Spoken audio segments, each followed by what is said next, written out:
encore à Caterina, bien sûr, pour nous inviter ici et de faire avoir cette occasion vraiment précieuse.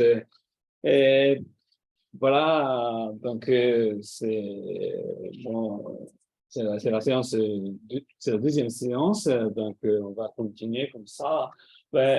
Avant-hier, on a discuté sur le niveau vraiment basique.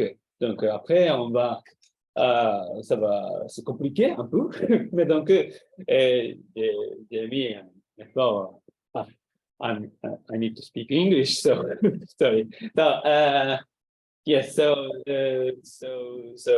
the first one was just about only about the first year of the reality. So we need to step up today. So and the word hybridization is not a very familiar word for you and also for me. So I need to explain in course of this talk. Okay. Ah, ok. So, il faut partager l'écran comme ça. Voilà. Désolé. Sorry. So now okay, I'll go. Is it okay? Oui, je crois. Okay.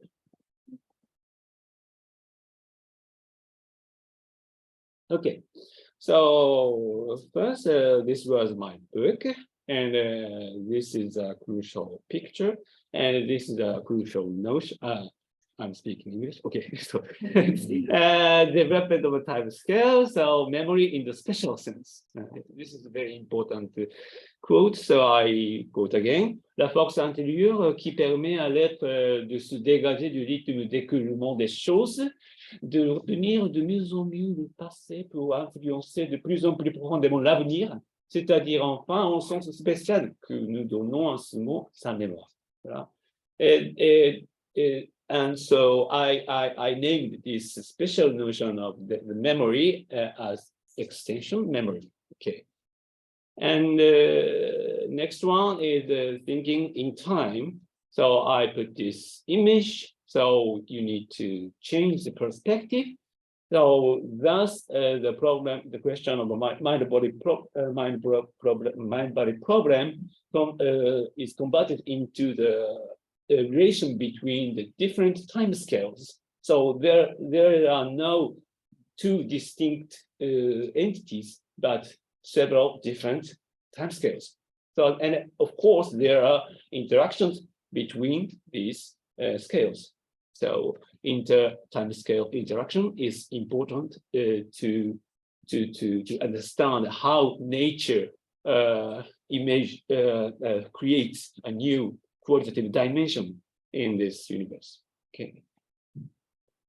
So, and this is my picture, the final picture. So we human being is composed of these four. Of course, this is only a schematic picture, but at least we can divide and articulate at these four layers.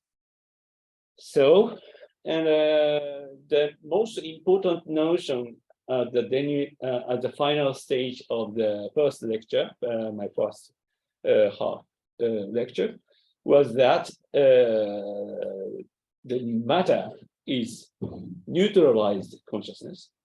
So in order to have a consciousness, you need to deneutralize matter. Okay, so this is a key notion. And what is neutralized? By this notion, by this wording, what does Bergson mean? This is the answer. So always, so the nature at the basic level is made out of interactions that is neutral in itself, neither physical nor mental. Okay, so but this interaction means that action is always compensated by reaction. So every action is neutralized by its own reaction in a single instant, more exactly quasi instant, okay, quasi instant. And this temporal thinness hinders consciousness from emerging. Okay, this is a very notion. So, in order to have a new emergent property in this universe, that is sensible quality such as we have as qualia, requires a certain breadth of time. So the mind-body problem must be put in terms of time. So we change the perspective. So you see the temporal dimension, but as you see, material interaction has very thin episode thickness of time. So how is perception detached from this neutralized material system? Perception means conscious perception. So I quote, this is also very important quote. The action of all matters as passing through it without resistance and without loss. This is instant. So in order to have a new consciousness or new emergent quality, they add nothing to what is there. They affect merely this. Bergson continues that the real action passes through, the virtual action remains. The word, this verb, remain, is very important because it signifies the duration. So delay. So look at this. This is what is neutral state. So you need to move that. So now the real action passes through, but only the virtual actions remain. This is a deneutralized state. Okay. So you need to check this temporal dimension. Okay. Now you have some breadth of temporal extension. So you can compare these two states. Okay, I named it stage 0 and stage 1. This is not the layer 0 and the layer 1. Okay, so stage 0 you have only layer 1, layer 0. So you don't need to say layer 0, because this is no other layers. So, but at this very first stage, you have at least 2 layers. So thanks to these 2 layers, there is a time scale gap. Contraction arrives. Okay, you see what this picture means. Okay, so at the stage 0, every single interaction is compensated instantly. So action is compensated by erased by a reaction. Okay, this is neutralization. Okay, but some interaction is delayed, so takes time. Okay, so interaction starts, action starts, but reaction is not end, has not ended. Okay, so it takes time. So the pin width signify this delay. Okay, temporal width. And so, more exactly said, this is not sufficient to characterize the one is neutralized and the other is deneutralized, because most part is still neutralized, even in stage 1. Of course, that means that we perceive only small part of the universe. Okay, so almost all interactions are still remains neutralized. That means unconscious. Okay, so there are a bunch of electromagnetic waves we cannot perceive. Yeah? Ultraviolet or infrared, electromagnetic wave, radio, stuff like this. So there are a bunch of physical events that we cannot perceive. Okay? So only small part of the interaction that we could have delayed are perceived consciously. Okay. So next. So I just rotated the picture. So thus we have very Bergsonian concept of perception, conscious perception. Of course, the perception system is still extended, spatially extended, of course, but subtracted.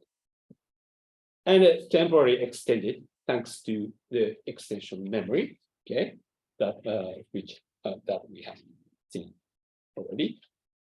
And thanks to this time scale gap, I cannot review this point because it will take much more time. So I just I just remind you of these words. So time scale gap causes distinguishability space transformation. Okay, so this makes new qualitative dimension.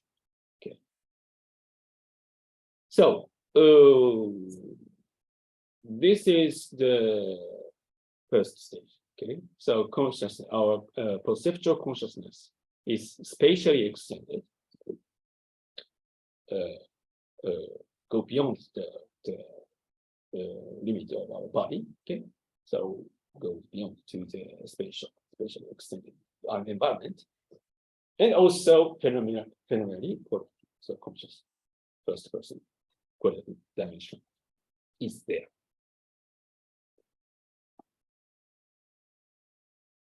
The thing, always same thing, but only now I'm depicting the temporal dimensions. Okay, so the first stage 0, there is only single time scale. So, and this makes some complexity, and thanks to this temporal or time scale gap, there emerges a new larger time unit. So that is called moment.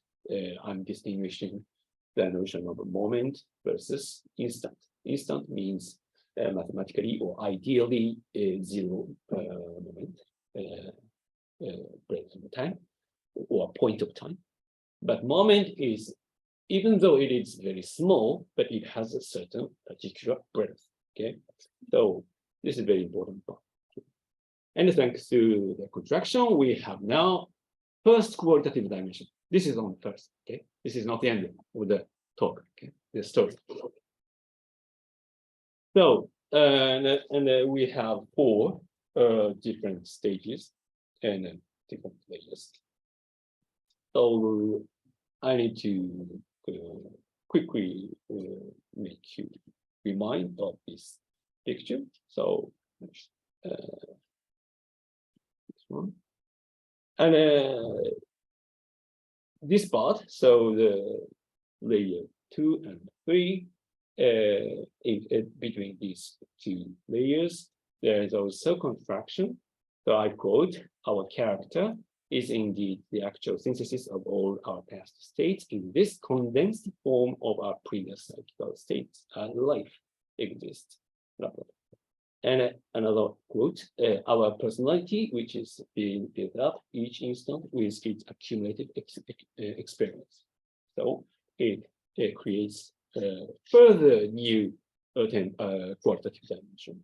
Okay. Again, thanks to contraction, that is time scale gap. Okay. And okay, maybe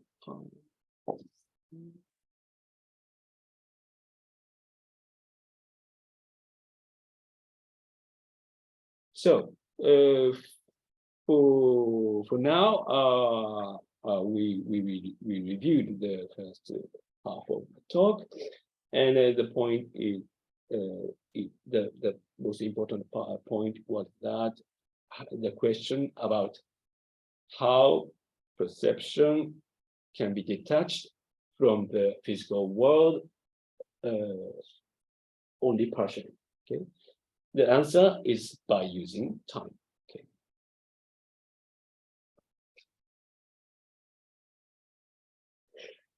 and I want to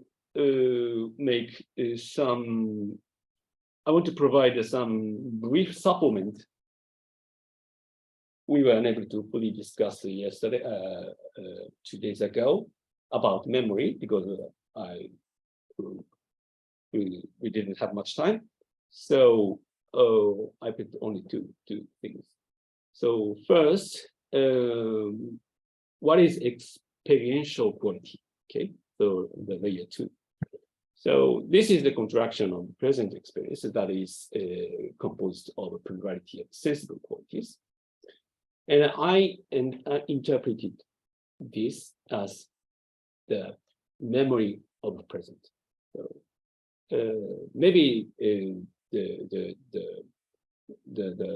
audience who are not Bergsonian, it is the first and strange notion, but for Bergsonian, it is a very famous notion. And so, according to this, the memory is not made not after the perception, but at the same time, okay, as perception. So, and this is said. This is and the special word is contemporaine. So it's very important word. So because this is not a simple simultaneity, because this is not on this is not a question about the same line, same scale. So we can talk about the simultaneity always on the same scale, but this time this is the simultaneity between these different scales. So to know this very special notion, the contemporaneity or contemporaneous is used. So this is a very quick explanation, but the second layer's problem. And the third one is more very crucial and important, and I hope you are very interested in. That is the question about the preservation of pure memory. Okay, how can it be possible that all the past events are preserved in itself and automatically? It sounds at first sight, it sounds very metaphysical. It sounds very fairy tale story. Okay, but this is not. So, according to my maritime structure, it is very naturally understood. Because why? Because there's no absolute past in maritime scale structure. What is past and what is present and what is future is dependent upon which time scale you are taking. So a particular experience may be in the past at layer 2, for example, but it can still be present at layer 3 because layer 3 is much larger. Okay. Then I quote a very important phrase. So this phrase is very famous for the Bergsonian scholar, but always this sentence is not usually understood as a directly temporal sense. I quote, l'ensemble de nos images passées nous demeure présent. Voilà, passé demeure présent. C'est un peu bizarre. C'est un peu strange, a little bit strange. So at the time, very mixing. But anyway, so usually you understand this sentence. The last phrase, the last word that is present is like presented. Okay, but under the multi-time scale structure interpretation, this word present can be understood very literally in the in the sense of tense. Okay, the past, future, past, present, future. Okay. So the preservation of past experiences is explained in this way, but this is not done a priori because this very complex multi-time structure is not given a priori. It is a result of the long evolution, long history of the development, step by step. So it is only given in systems that have a temporal structure establishing layer 3 or higher. This is the restriction.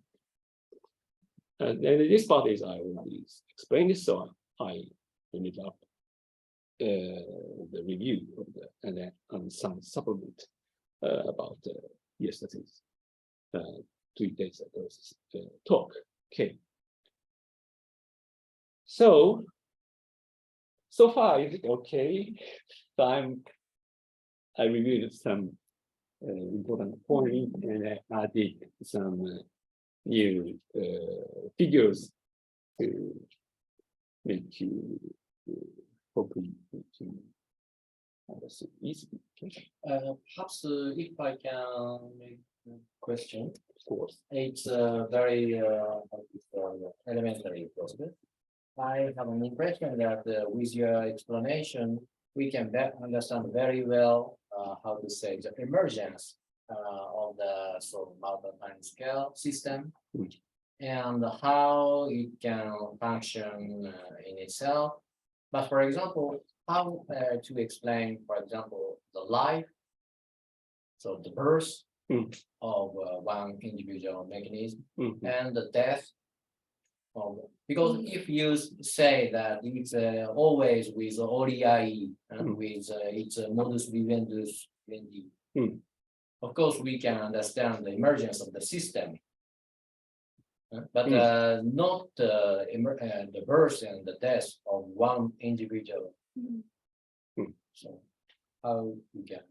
Okay, very important and difficult question, but maybe today's talk I will talk about the hybridization, that is combination of these two different memories. So with that, I might be able to explain a little more about the question. So yeah, the importance of the question is very real and legitimate. Thank you very much. Okay. Reminding me of To be continued. that. Okay, thank you. Okay, thank you. Is there any questions so far? Because we now move on to the real second part.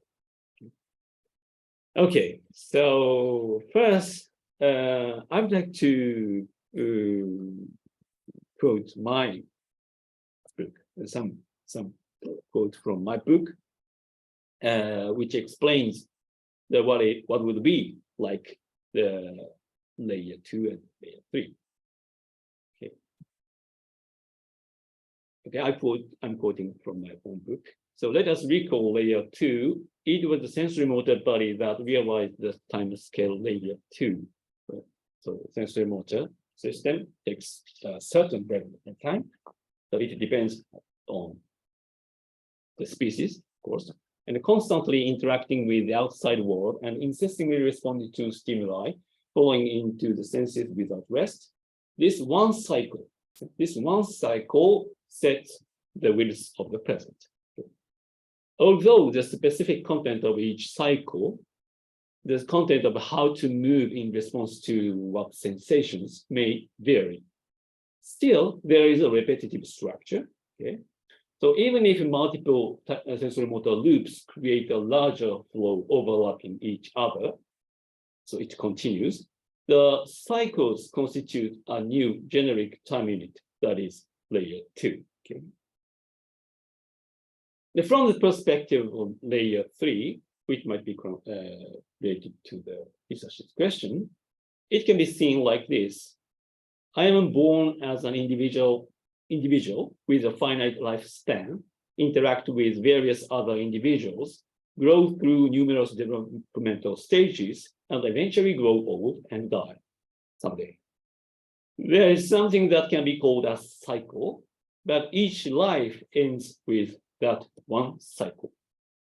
There are many similar individuals in the world, of course, and although the specific content of their lives, how they were born, raised, and died may vary, still there is a repetitive structure.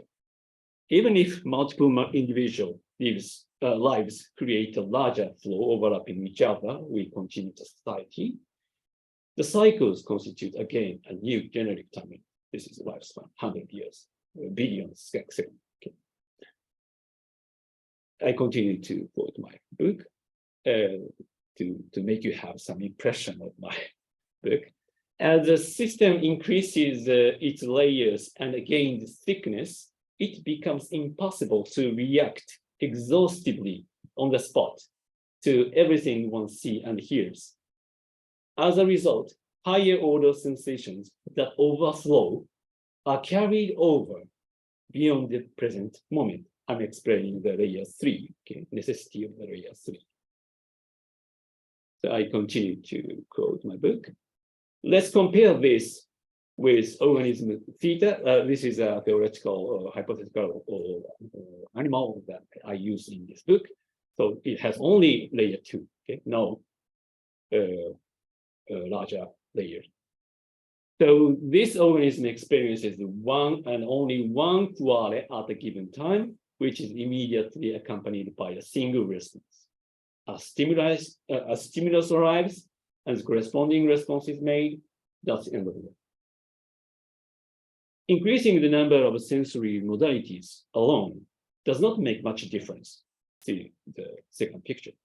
For example, if there are 3 sensory modalities, so vision, audition, tactile, for example, the variety of the responses surely increases according to the combinations, but the handling of inputs is exhausted on the spot, so on the single moment, leaving no unfinished tasks. This corresponds to the absence of the growth in time scale, so to always in the same narrow space of time. However, when the organism progresses and its temporal structure becomes multi-layered, as in humans, it becomes virtually impossible to use up the inputs at any given moment. We do not and cannot respond to every single thing we see or hear. Most of these are carried over. However, over time and through various conversion processes, starting with contraction, these can be preserved and eventually be utilized in some future action. Newly learned language, someone's words that didn't make sense, a scenery we didn't pay attention to. These seemingly silent experiences, which were passed through at that moment, might speak to our future selves over time. Might we not call such openness to the future memory? The same holds true for the past as well. When we decide to take action on a whim, so apparently suddenly, but it is not fully explained by the immediate sensory stimuli. My anger is not just because of the word I just heard. My departure on a journey is not solely because of the advertisement of yesterday. Inputs received from various paths, near and far, questions that could not be answered at that time, have traversed circuitous routes to contribute their voices to my present information. So that was some passage from my book. Okay, so thus you can image what I'm talking about, the layer 2 and layer 3, especially the importance of layer 3, because it is the source of our creativity. Okay.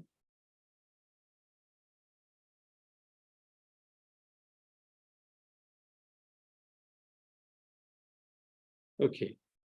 So now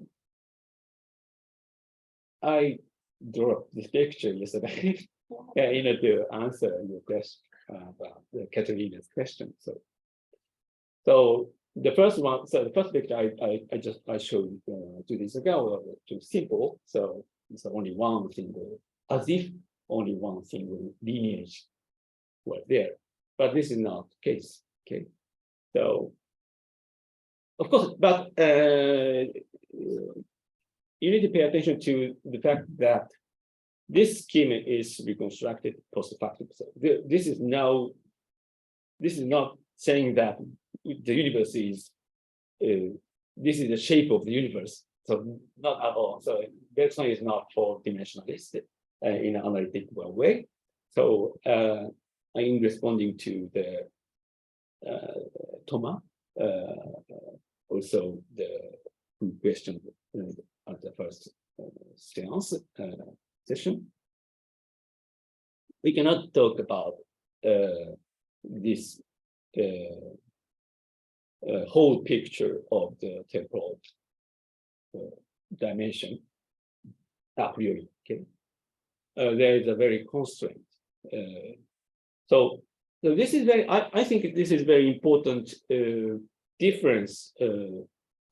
Characteristic of Bergson's philosophical thought about time, because in an analytical tradition, you can feel free to talk about ontology without the possibility of knowing that.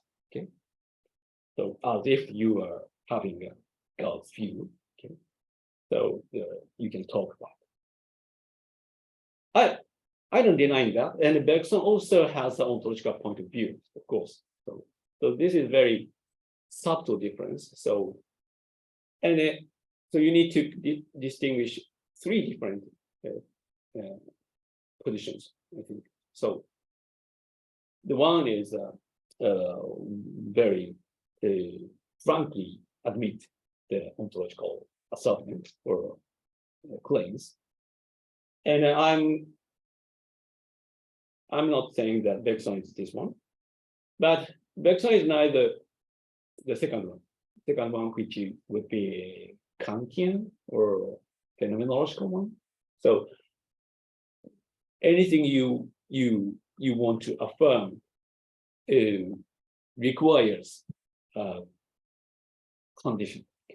Okay, condition the possible you need the condition for the possibility to saying this. Okay, so this is in this time this is too much epistemological. Okay. And Bergson is different. So Bergson requires the epistemological condition, but this condition itself should be understood ontologically. Okay. So what we can talk is not, so the condition which enables us to talk about these ontological things is not comes from nowhere. Okay, this is not given a priori. This is a structure which enables this talk, and this structure is made a posteriori. Okay, through evolution of a synchronous time scale. Okay, so returning to the Thomas question, what would be the shape of the ontological shape of the material universe?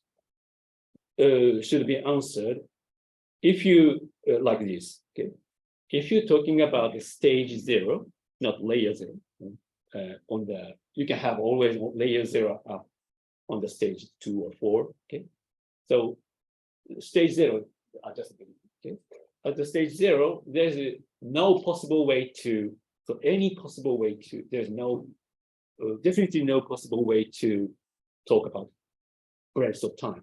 I just wrote as if it the breadth of time, but this is enough. Okay, this only single precise instant is there, so there's no breadth of time, and there's no possibility to talk about. And the important is the subject of the talk. Okay, this is not we are talking in Bergsonian picture. If you talk about at the stage 0, the ontological commitment or claims about stage 0, because there is no human, so you don't worry about the human condition about knowledge. Okay, but you need to take care about the condition, epistemological condition of matter itself. Okay, matter itself. So because there is only matter. So if matter itself can perceive his own temporal extension, you can have right to discuss about this. But in this picture, there is no possibility of that. So, okay, so Bergsonian view the ontological statement and the epistemological statement cannot be separated, very incorporated into each other. So that sounds very, at first hand, complicated, but this is very crucial in order to investigate this temporal question, okay, I believe. Okay.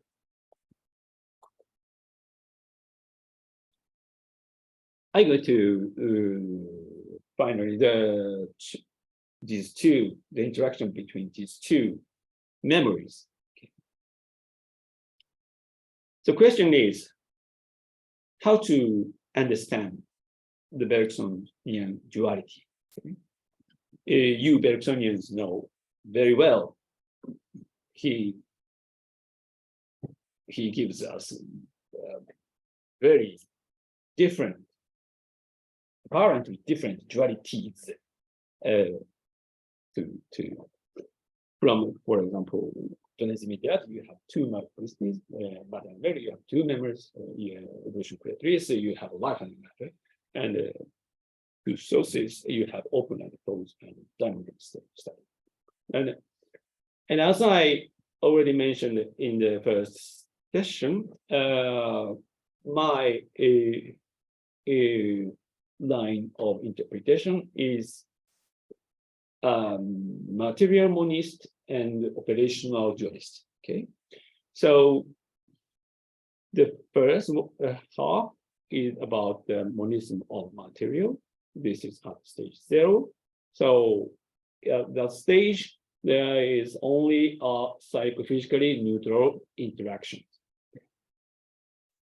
But if it goes on to move on to the stage 1 and beyond, the creation of new temporal dimensions, elements, qualitative dimensions, allows for the construction of higher order circuit system based on these new elements. So you acquire new elements or new units to compose a universe. So not only the basic neutral interactions, you have higher order. So there are different size, different scales of units. So the story would change. Okay? And upon these elements and materials, there are two different operations which are not reducible to each other. And the important is that this is dualism of operations, not substances, nor properties. Okay. So there are two irreducible temporal transformations. So I finally introduce my two notions. So first, extension memory. So what I call extension memory does several things as following.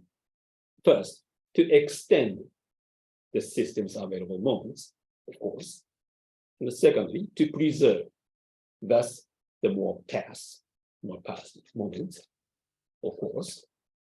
And the third, to enable contraction, thanks to the gap, timescale gap. Okay. And fourth, to open new dimension of qualitative distinction. Okay, you remember the distinction of the space. Okay, so the distinction of the space transforms to shape more vertical structure. And the second one is I'm talking at first hand. So the motor memory. Okay, let me introduce my motor memory. So his work is to do like the following. Okay, the first, to repeat the interaction, of course, repeat the interaction. Okay, and the last, second, to canalize.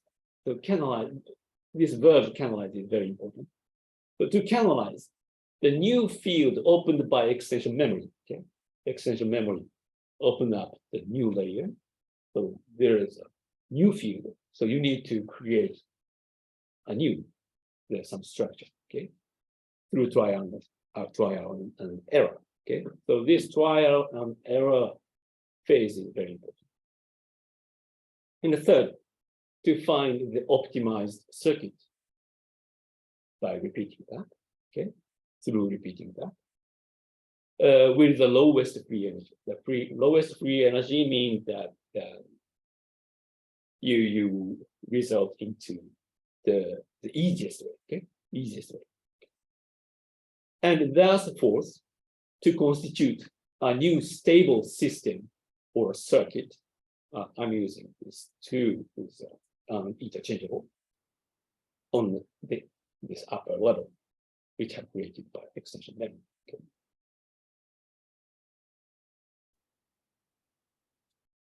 And this is a core idea of today's second talk, is that all phenomena are positioned in the universe, are positioned in a space spanned by these two operations as two dimensions, each phenomenon satisfying the two in different combinations. So Bergson utilizes this expression, those inegal, different percentage. Okay. So I will develop this two dichotomy, but before that, I would like to very quickly confirm that this dichotomy might work as well for the evolution characteristics and the two sources. So life and matter, and open and closed, and the dynamic and static. Unfortunately, I don't quote today, so I suppose that you know very well about these text and context, but you will see these two opposing tendencies can be accommodated with, I believe, with these two operations above. I will show in later. That is the tendency to converge, stabilize, and form order. This is a motor memory phase element, and the tendency to counteract it. Okay, what will be the space spanned by these two operations and dimensions? Okay. You put horizontal axis, motor memory, and you put vertical axis, the extension memory. So extension memory means that, as I just said, it leads to a higher qualitative dimension. And the motor memory leads you to the stable automatism, okay? The easiest way and the stable way. So stage -1. Okay. So stage -1 before matter, so to speak. Okay. So the universe would be has begun with this area. I don't know, but repetition. Thanks to repetition, you have some stable structure that I'm meaning by this the laws of nature, the physical laws.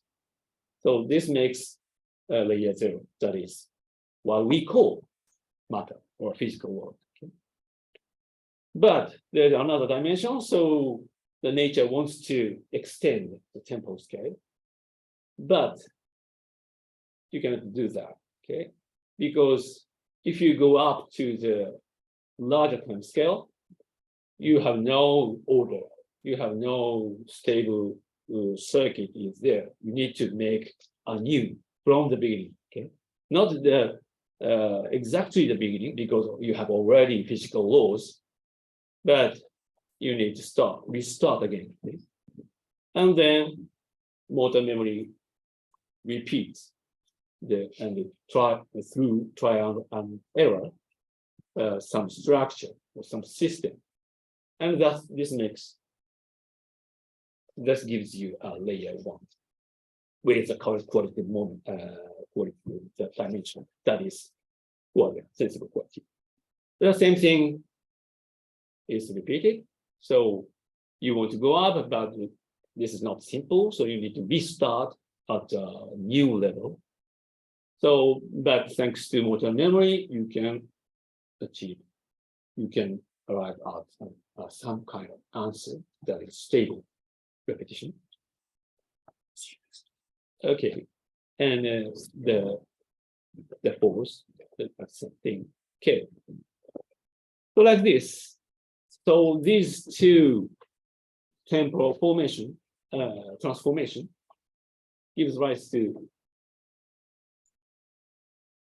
the complex structure of temporal state, and that explains that how in what manner nature creates these complex structure.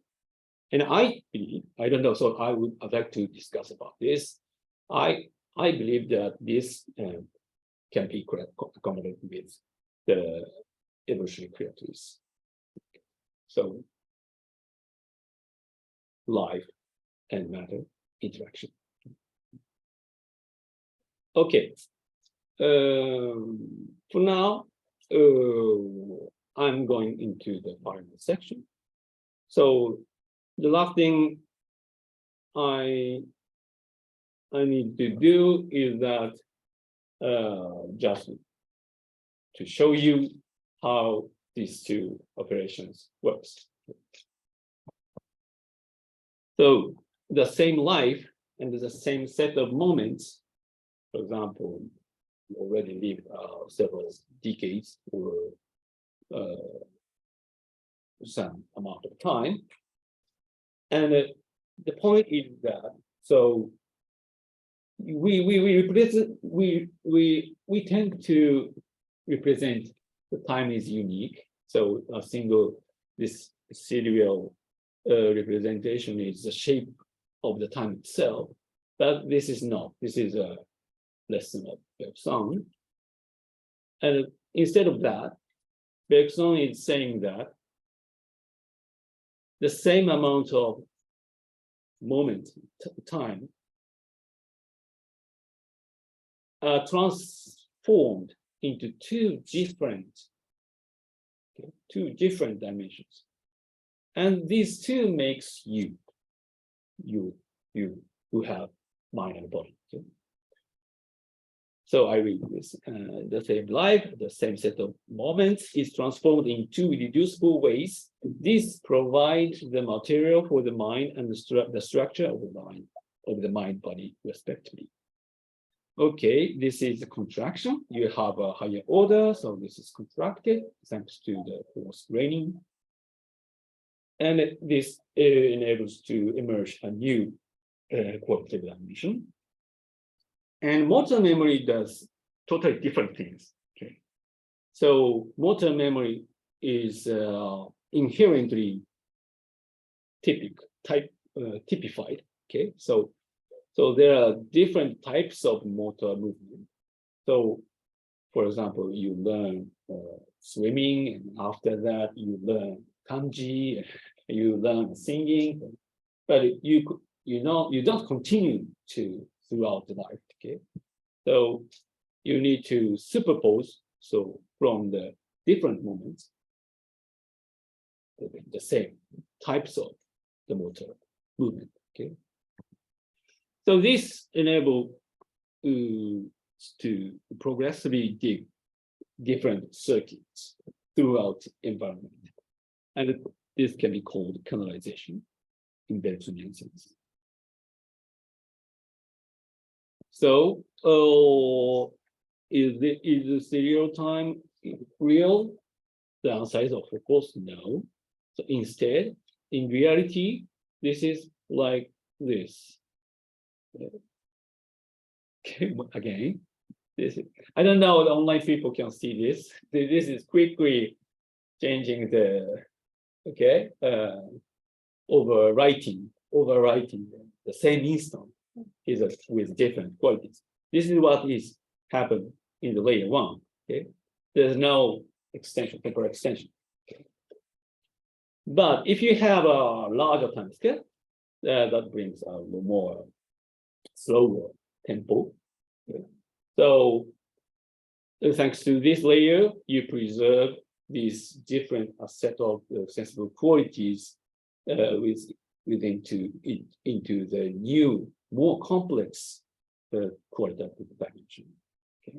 This is what I call experiential quality that corresponds to the memory of the present. And after that, so post factum, you can reconstruct from this information, preserving layer 2, you reconstruct the single time. Okay. On the other hand, motor memory does totally different things, as I said, because you need to distribute each types for each correct set of motor circuit. So, and it is explained by words like Bergson, words like superposition or canalization. And in the parentheses, I used these are my words, like typification or space constitution. So in this case, through repetition, you are required to have some repetition in order to have some form, stable form. So this time also, what is happening in reality is like this, if without motor memory, but you have motor memory, this is distributed like this. Okay. So this makes our body and the perceptual system, because perceptual system, perceptual space itself is mirroring our own possible reactions. That is said in the chapter 1 of modern memory. So it is mirroring of our own motor system. So motor memory creates your own space. Okay? So by canalizing. So I quote from the very important passage from Evolution Creatrice. La vision d'un être vivant est une vision efficace, limitée aux objets sur lesquels l'être peut agir. Agir thanks to motor memory. C'est une vision canalisée. Et l'appareil visuel symbolise simplement le travail de canalisation. And this wording, canalization, goes from Bergson to Whitehead through to Whitehead to Waddington.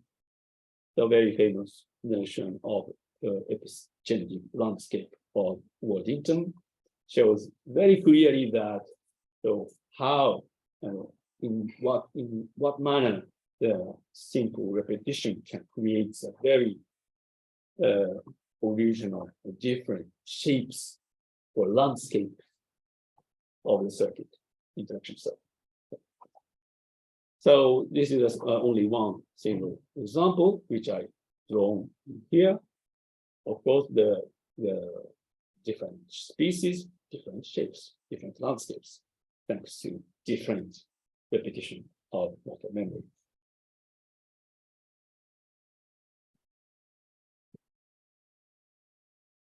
Okay, so now I explain.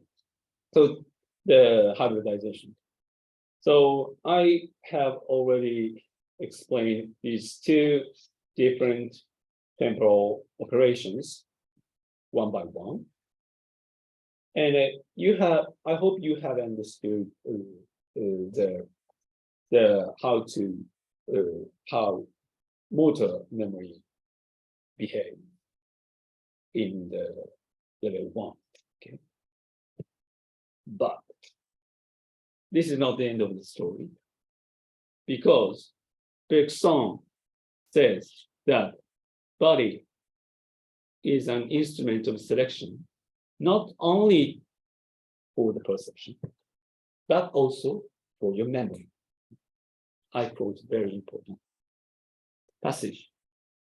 Il est par rapport aux représentations,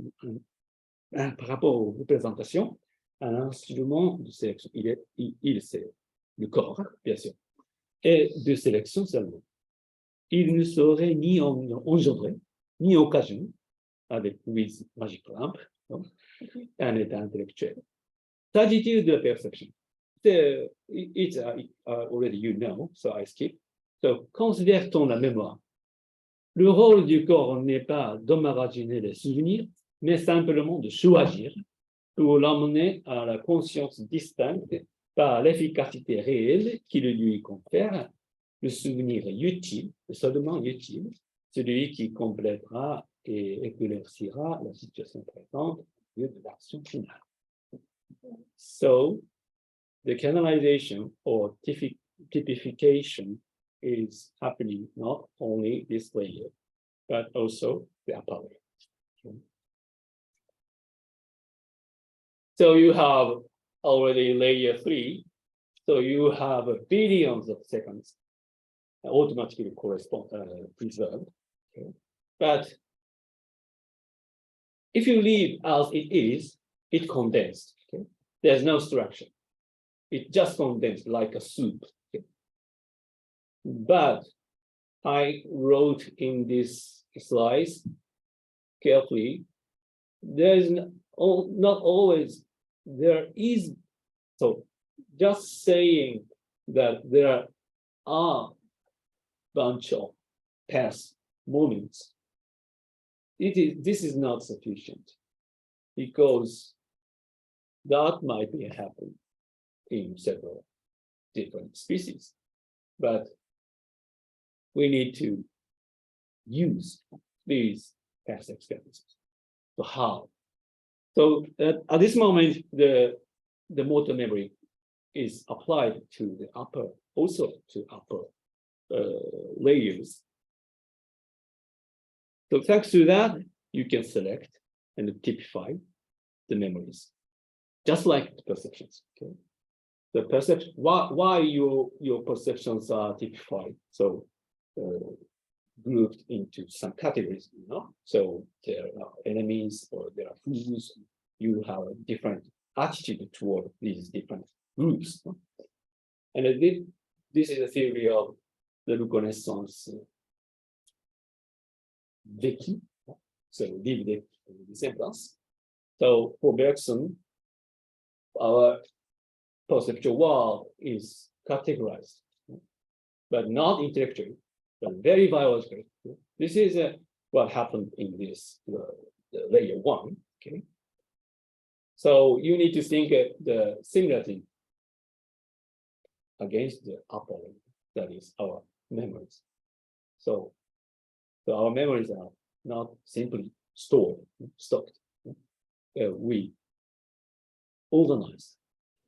Bergson uses this word, very important word, organize. Organize means just simply fused or confused, not at all. Our memory is organized. Okay? So there is a structure. And he uses also the very important word, systematization.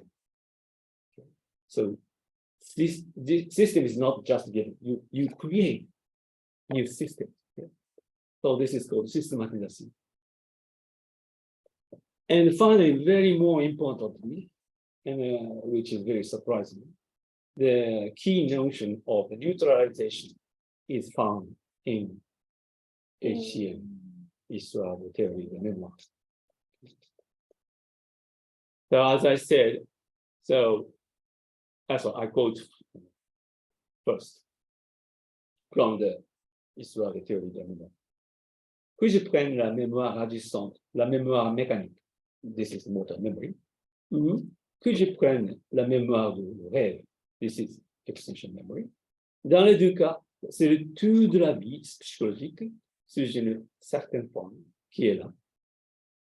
Et ce qui fait que telle partie seulement de la vie psychologique m'apparaît, c'est que par l'action combinée de ces deux mémoires intégrales, that is motor memory, presque tout s'efface, et quelque chose seulement, une petite partie seulement apparaît.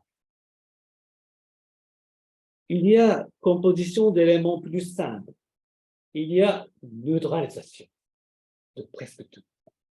De telle manière que seule la partie utile la pratique efficace apparaît. Voilà, vraiment important et vraiment magnifique. So you remember the picture I showed. So in this on the right hand, this is not totally neutralized. So almost all is remain neutralized. Okay, and this difference can give rise to your conscious experience. Okay, so almost all are still neutralized. And thanks to that, some elements can be perceived consciously. And Bergson is definitely thinking the same thing about the memory. So I'm wrapping up today's talk. So there are two memories. I interpreted these as two transformative operations at the same time, or same duration. So extension memory extends the system's available moments, preserve the past, more past, and enables contraction, and thus opens a new dimension of cognitive distinction. On the other hand, motor memory repeats the retraction, canalize a new field opened by extension memory through trial and error, thus finds the optimized circuit with the lowest for free energy, and thus constitutes a new stable system on the upper layer. And this motor memory gives rise to special spatial temporal structure or shape of interaction of your mind and body, not only body, but also mind. And extension memory gives you materials of your mind, very different levels of qualities. Okay, so this is the final pictures. So our experience is happening there. Okay. Thank you very much, and thank you for your attention.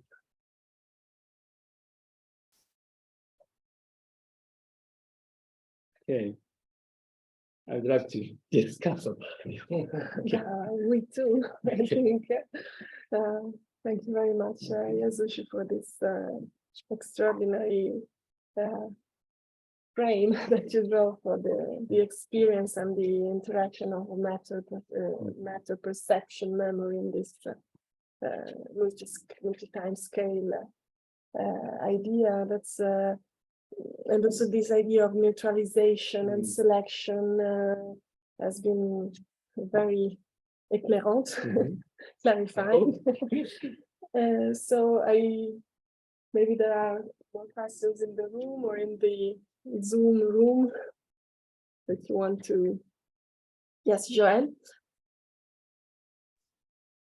Thanks, Yasushi, for your presentation. In fact, I have several questions, but just one question of clarification. As you know, in some passages, in particular in duration and simultaneity, Bergson asserts that matter has a minimal memory. My question is, what is this memory in relation to your distinction between extension memory and motor memory?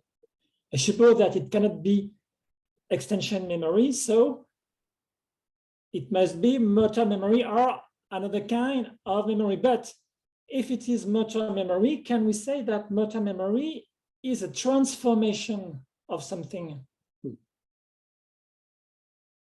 Okay. This is the end of your question. Okay. Thank you very much for your question. So I would like to clarify the point. So maybe where to go? Maybe the first one would be better. Sorry. Where to go? No.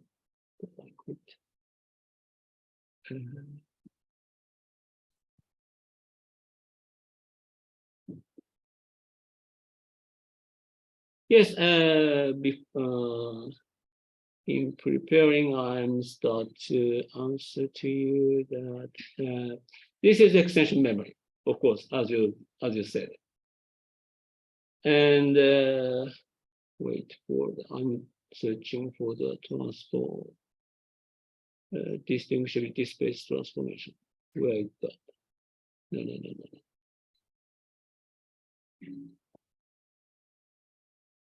Ah, this one. Okay. And I will share the screen. Okay, you see. So as you see, there is certain this I said always the matter has zero width. I said always very thin. There's always so because in the Newtonian view there is no such time that have zero width.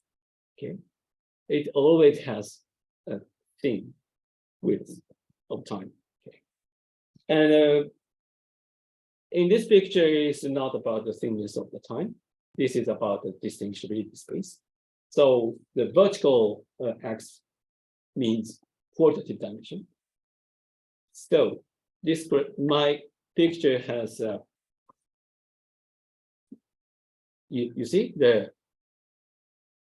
thickness, okay, of the quantitative dimension. This corresponds to his pan-qualitist explanation. This means that matter has still a proto quality or anyway a quality in a diluted form. Okay. Why?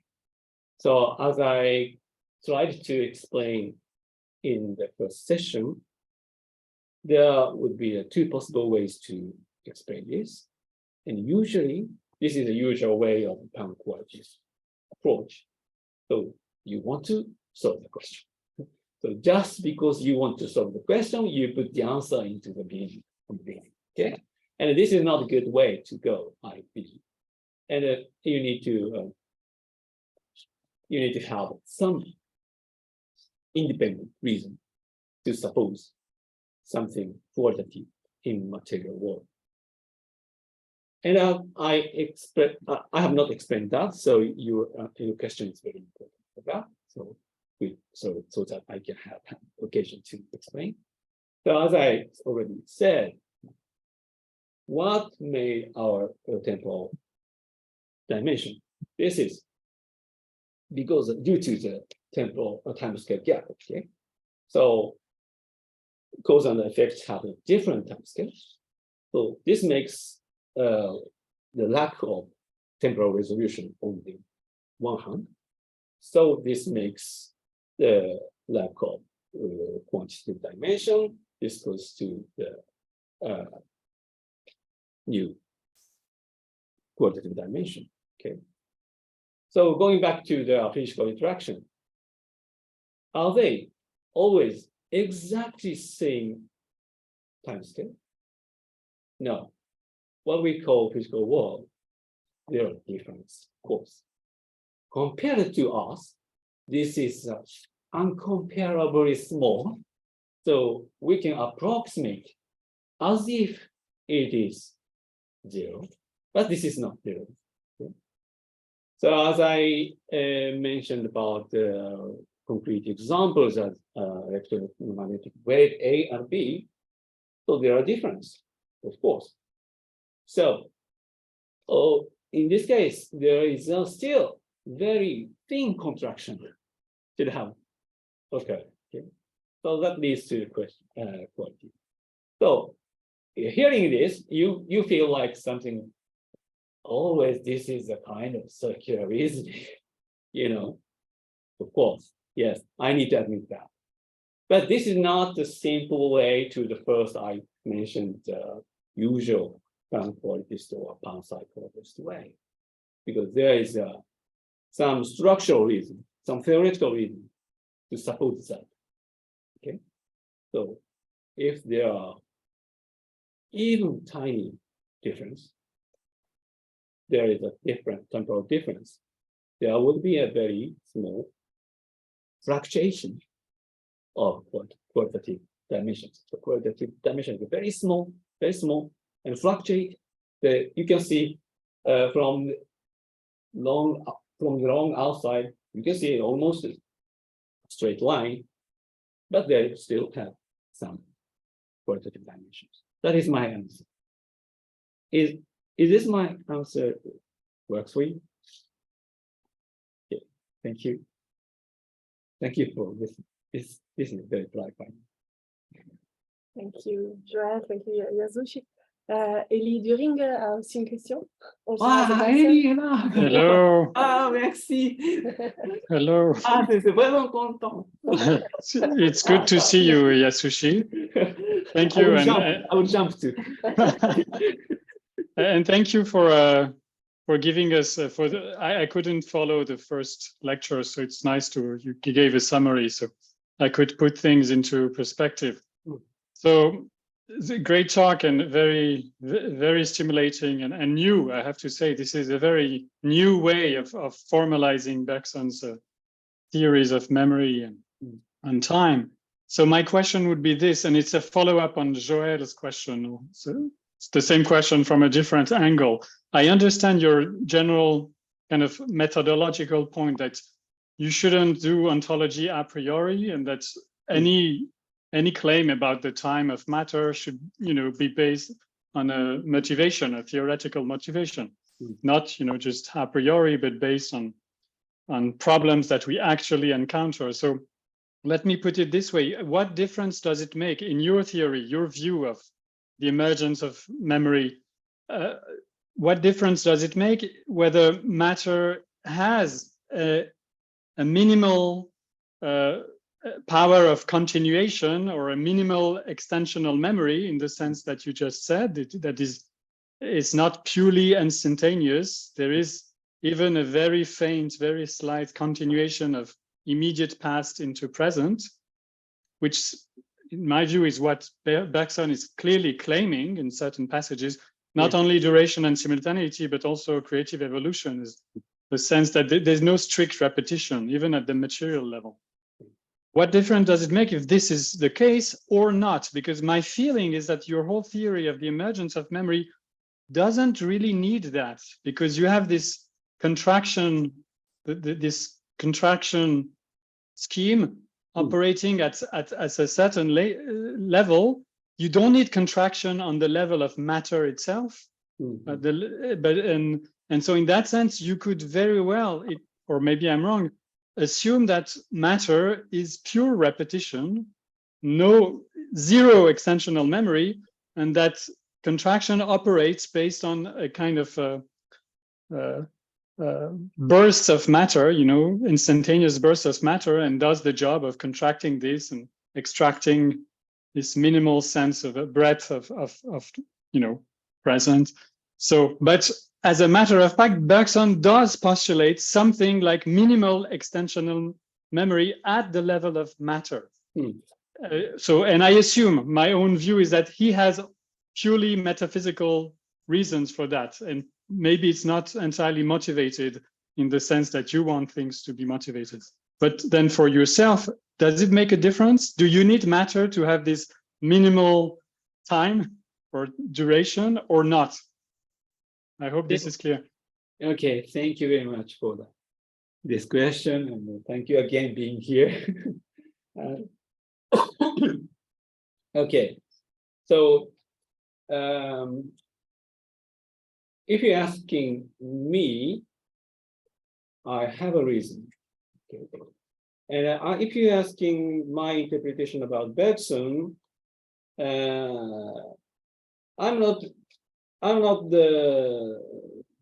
so much clear about that, I admit. So yeah, Bergson said that, of course, but yeah, as you said, there is merely his personal metaphysical opinion, or something theoretical is there. I cannot find. I have not been found that point in a clear way. But for me, there is a reason. I described in my book certain passage. It's because what is the zero wheels of time? This is the question. And a thing itself, so as a matter itself, it cannot be understandable. So because this is not talking to you, but for general audience. So for some science fiction, there is dashing for some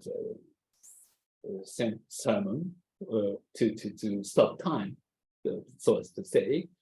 But stopping time is not inconceivable, because to stop, you need time. Okay? So stop being stable or being stopped requires that at certain point of time, through to certain point of time, the thing remains the same state. Okay, so you need semantically it requires the certain period of time. So of course, this is a question about the genome paradox. Okay, so you already know. Well, so I'm how to say, I'm for myself is convinced to there is a reasonable argument to deny that zero wheels of something of reality in this universe. This would be a post question for not real, how to say, the way of posing question. I mean, so I mean, I think that you were asking more, how to say, there's some related or contextual explanation, but unfortunately for now I cannot give you, so please forgive me for that. And let's continue to, if you have the other question. I have one more question, very quick. Okay, go ahead. In your general scheme of things, do you have any room for quantum? I mean, there's, yes. At the quantum level, there is this there's a sense of a minimal breadth of time and space, but time as well. Yeah. The minimal quantum action, the physical concept of action, yes, takes time. So yes, it's not instantaneous. Yes. And as you know, Whitehead developed a whole theory of quantum time or epochal time based on such intuitions. And again, I wonder, is it of any help? Is it something that you introduce at the kind of, zero level, stage zero, or is it just, one theory among others that you could neglect? Okay. I say it's stage -1. Yeah, -1. Yes, -1. Okay, so that's I depicted in today's slide. So in the book, I didn't mention only one line about the quantum mechanics, but of course I always have it in my mind. And there is what was it? What was the name? The tiniest, suppose the tiniest moment. Quantum? With quanta? Yes, in quantum mechanics. The tiniest into the time unit, you mean? That was, time unit. Hubble じゃなくて, that was not Hubble.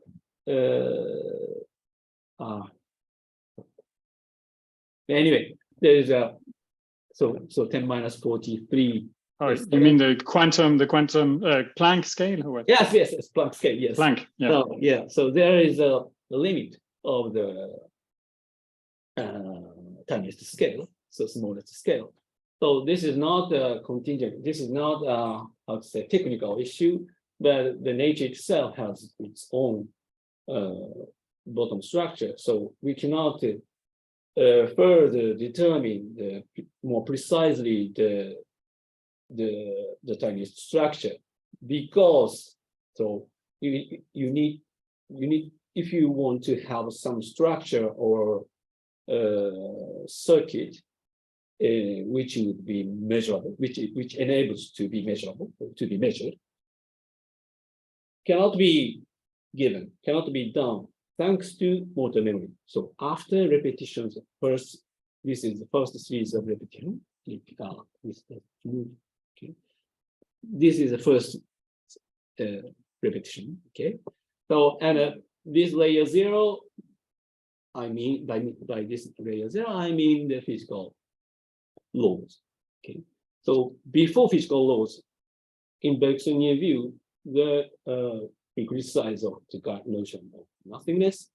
So there will be something, but we cannot describe, and we cannot articulate, we cannot measure these things. Okay. So this will correspond to quantum fluctuation before the Big Bang. I mean, so we cannot measure, but something very fluctuate and very fragile, but because this is not yet structured. The first structure is given thanks to the motor memory, the first session of motor memory. So before that, we cannot say. But anyway, there is no such zero focus point, okay, in reality. So so thinking in this line, I'm thinking about quantum theory, but the real dialogues with the real physicist of quantum mechanics is not yet done. So we need to explore the possibility, if I don't know, but if possible. So, yeah, that is what I'm thinking. So I would like to continue to discuss it. Yeah.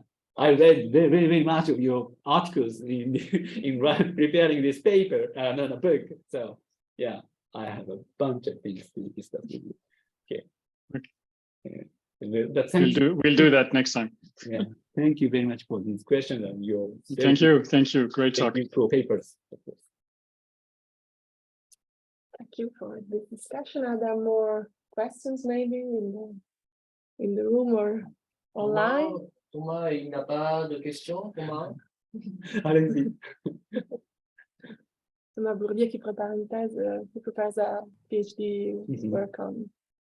Tu crois? Non, j'étais d'accord avec quand vous êtes revenu sur la discussion qu'on a eue lundi, j'étais d'accord sur les principes que vous avez dit au début sur l'ontologie, le fait que Bergson n'était ni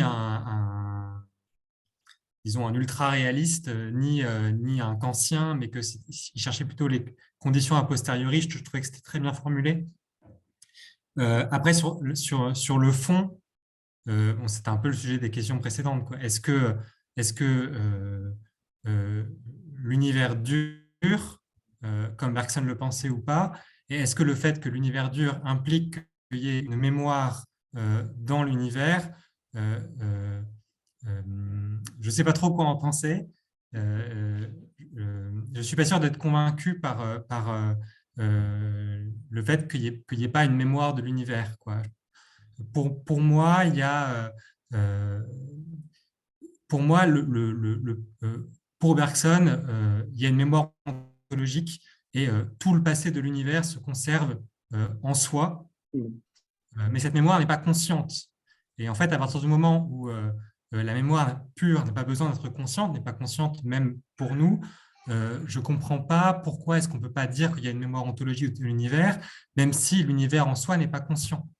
Dans la mesure où l'univers dure comme un être conscient, à la façon d'un être conscient, même s'il n'est pas conscient, la mémoire pure sa mémoire pure est là, même si elle est inhibée en permanence par le fait que tous les mouvements de l'univers se neutralisent les uns les autres.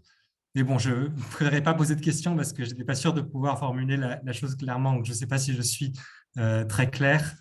Mais voilà, Okay. ce serait ma réaction. Merci beaucoup.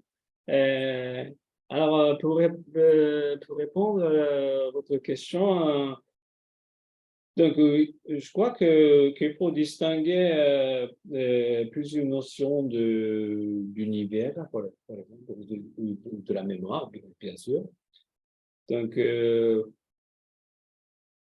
oui, certes, on peut dire que l'univers a son mémoire, mais par exemple, dans le schéma, dans mon schéma, aussi, l'univers a mémoire. Il y a deux mémoires, voilà, bien sûr. Et ces deux mémoires, comme j'ai dit, deux fonctions, c'est déjà inclus dans l'univers lui-même. Donc, dans ce sens-là, on peut dire l'univers a son mémoire. Mais la question, c'est que c'est pas toujours la même. Parce que ça se développe. Comme j'ai montré l'évolution de l'échelle de temps multiple. Voilà. Donc, c'est pas, tout est donné. Tout ne s'est pas développé. Voilà. Donc, la structure lui-même doit être apportée par un quelque processus.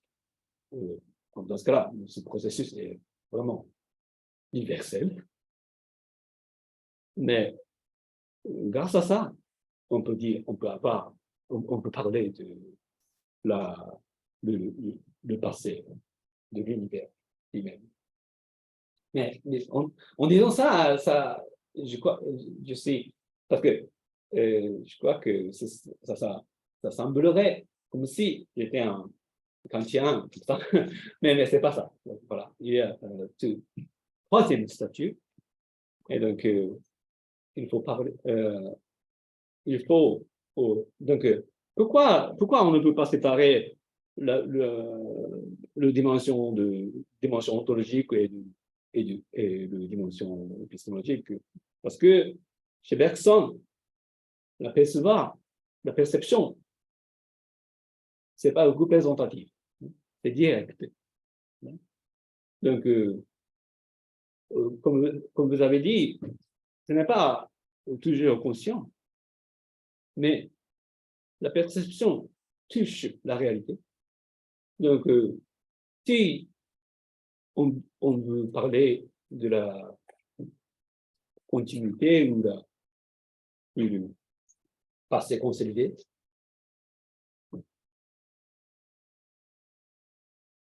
il doit y avoir la structure. C'est la réponse. Ça marche? Ça marche? J'ai besoin d'y réfléchir un petit peu. Ok. Et merci beaucoup.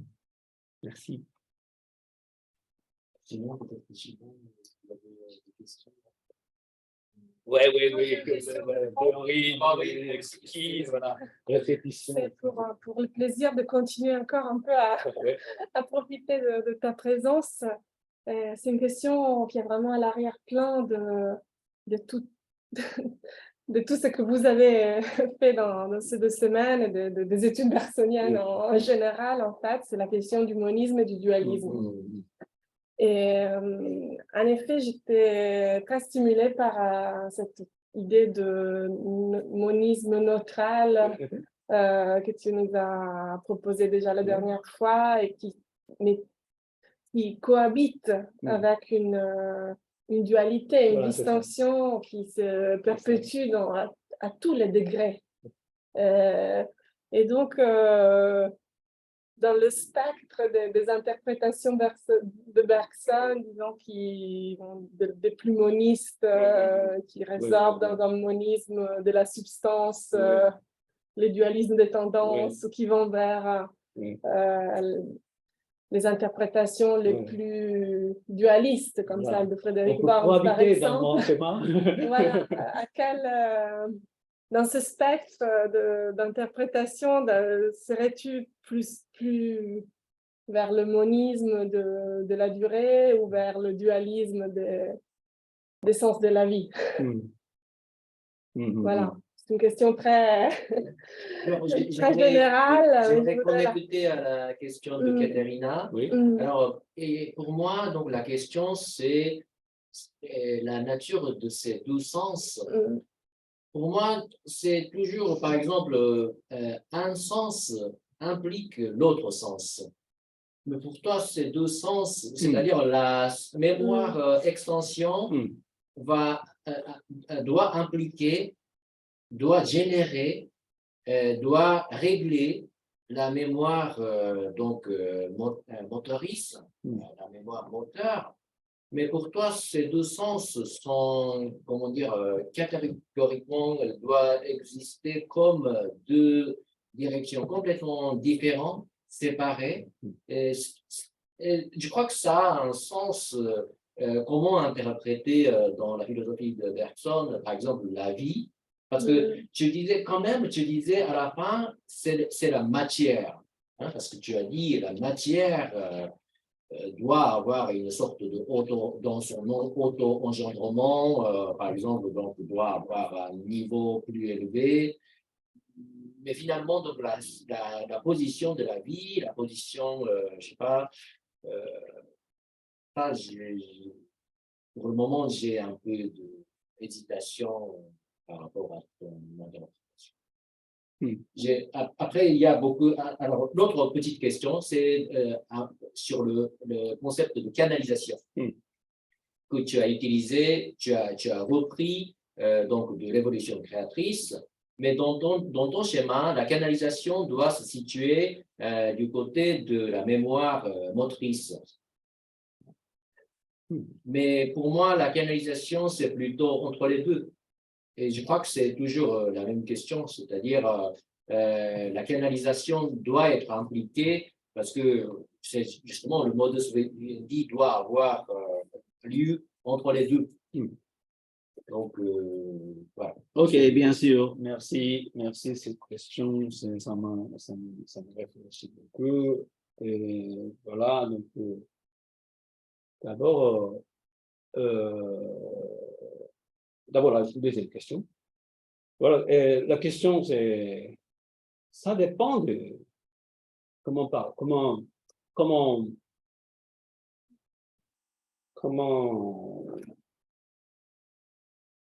parler. Parce que dans mon chemin aussi, on pourrait dire la canalisation n'est pas possible sans deux différentes mémoires. Il faut toujours deux mémoires.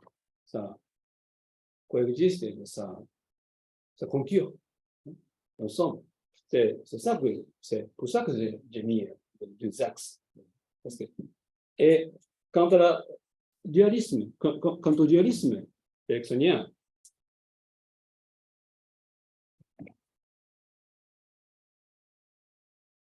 je pense toujours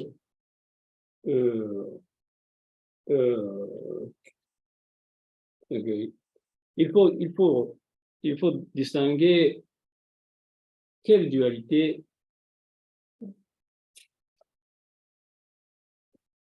la question est quelle dualité. Donc maintenant, j'ai distingué donc chaque phénomène concret, c'est sa place dans cet espace-là. Donc n'importe quel phénomène a deux différents éléments à doses inégales, différentes places. X et Y, il y a deux différents axes. Mais quand on discute sur le mécanisme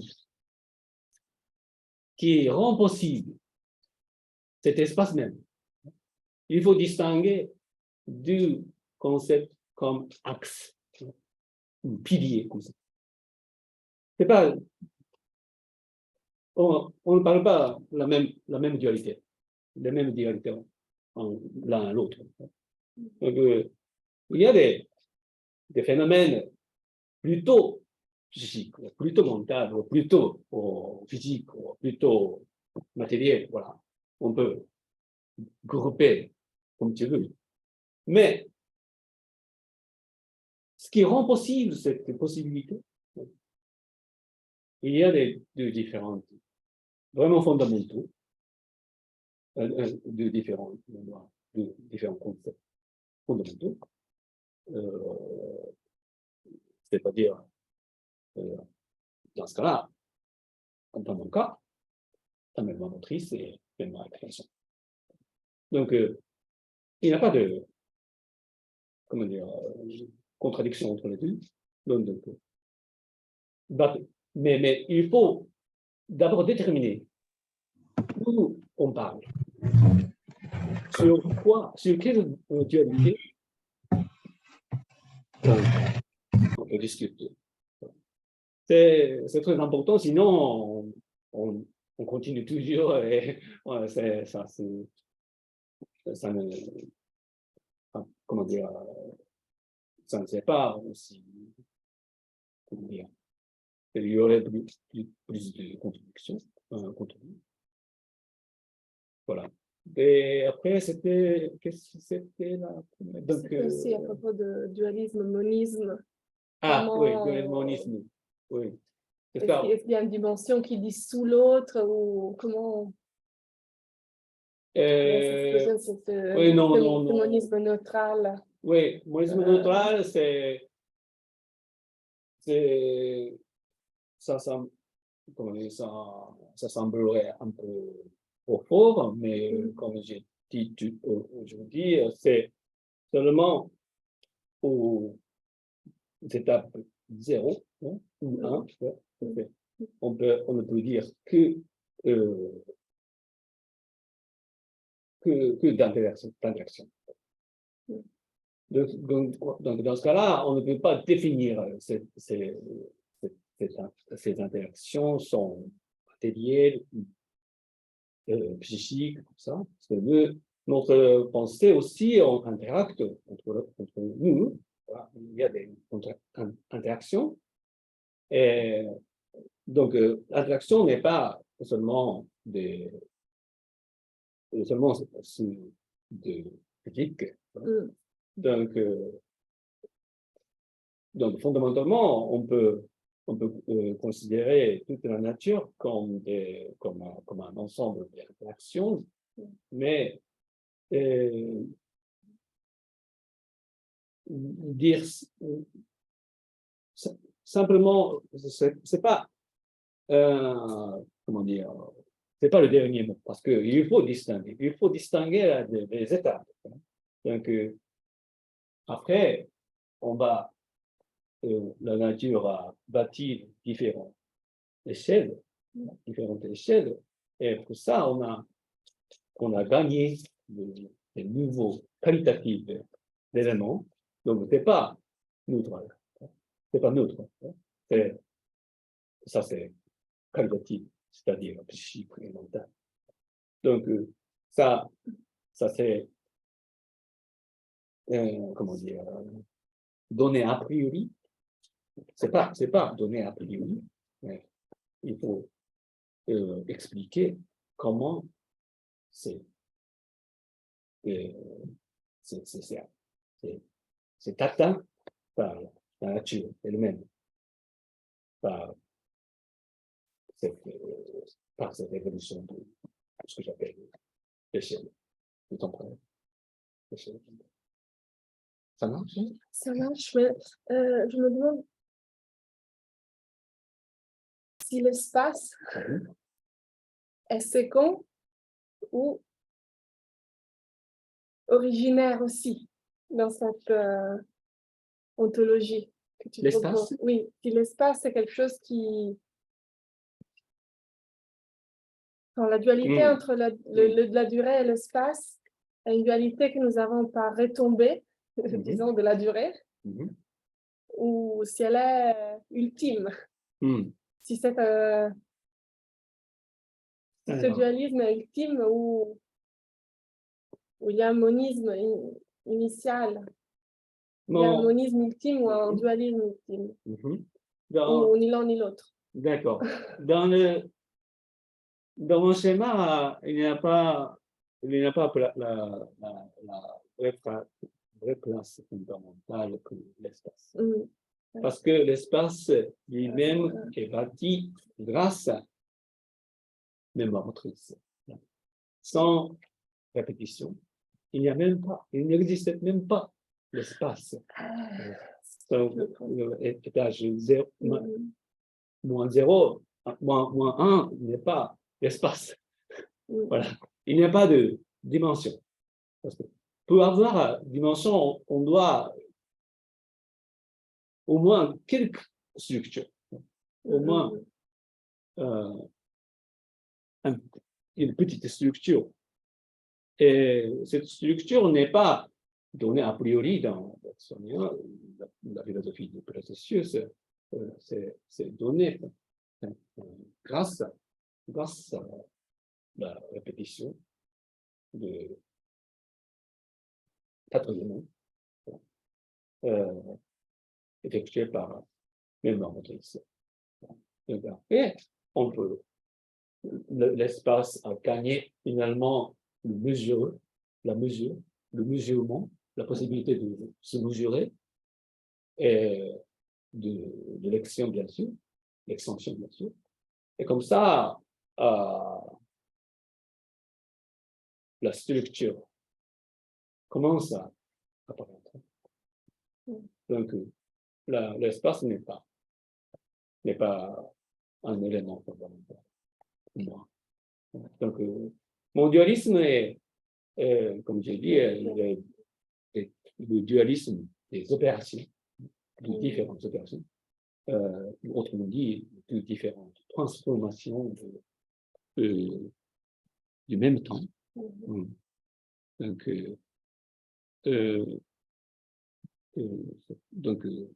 voilà.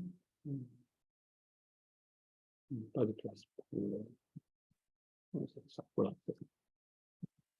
Ça, voilà. Parce qu'il y a deux différentes transformations. D'un côté, on contracte, voilà. Ça fait concentrer les différents moments en un moment. Ça, c'est contraction. C'est une sorte de transformation. Et deuxièmement, on choisit, on classe, on va classer les différents types de mouvements et on va entasser des différents mouvements. Comme ça va arriver à une expertise, ça va une structure solide. C'est-à-dire, une fois cette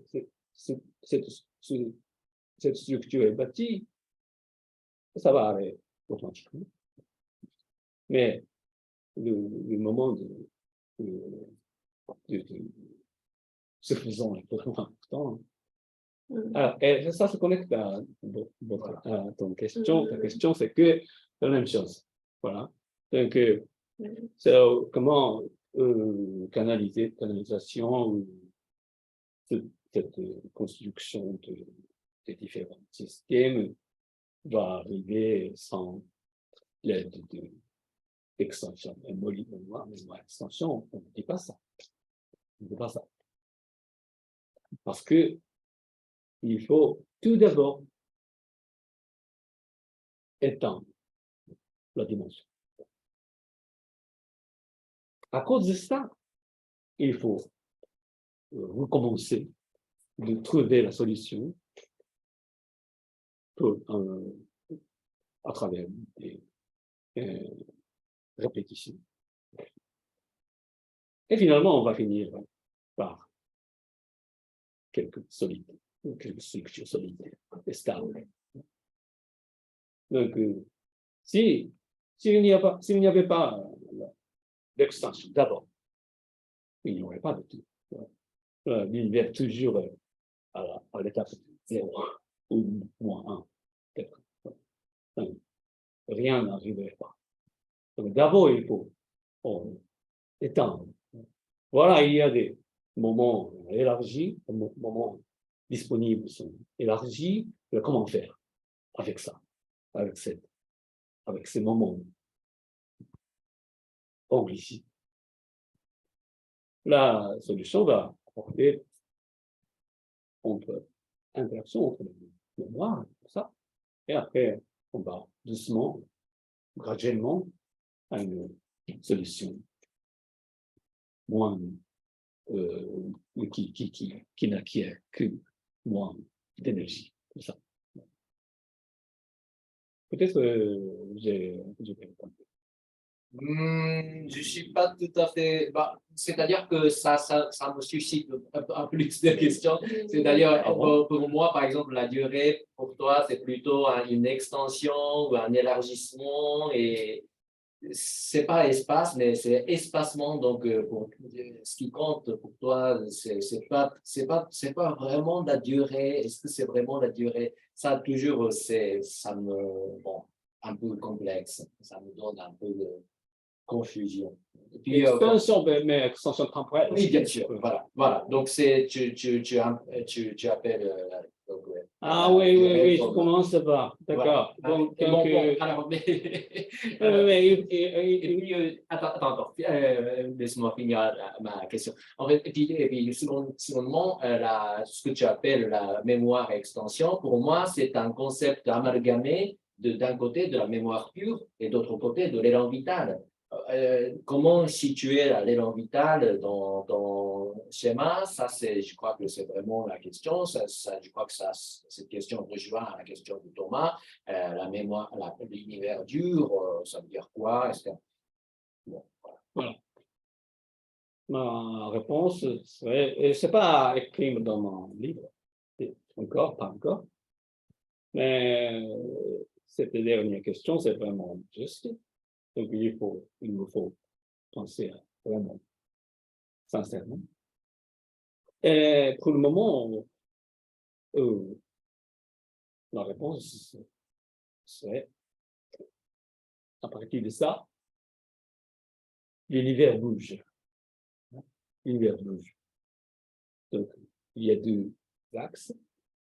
Voilà, ça, c'est la première impulsion. Donc, ça, c'est l'élan original dans mon interprétation. Donc, à ce moment-là, donc, c'est pas, donc, le mot vivre aussi, hein, c'est vraiment ambigu. Hein.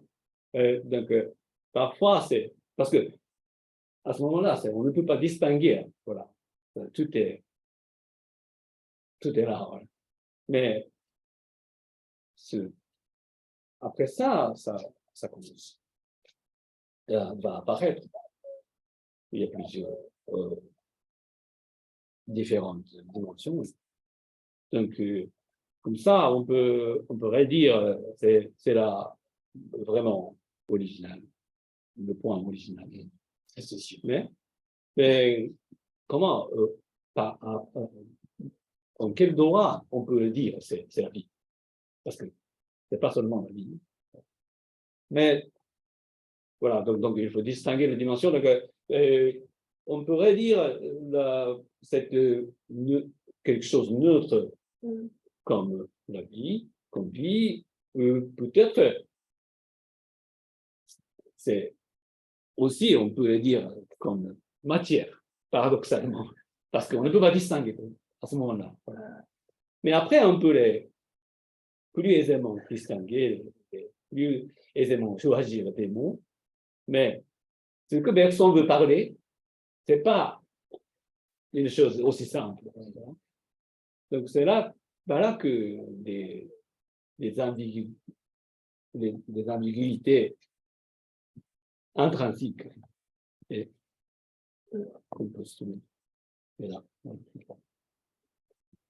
Bah, c'est bien la finale. La durée aussi, hein, il faut.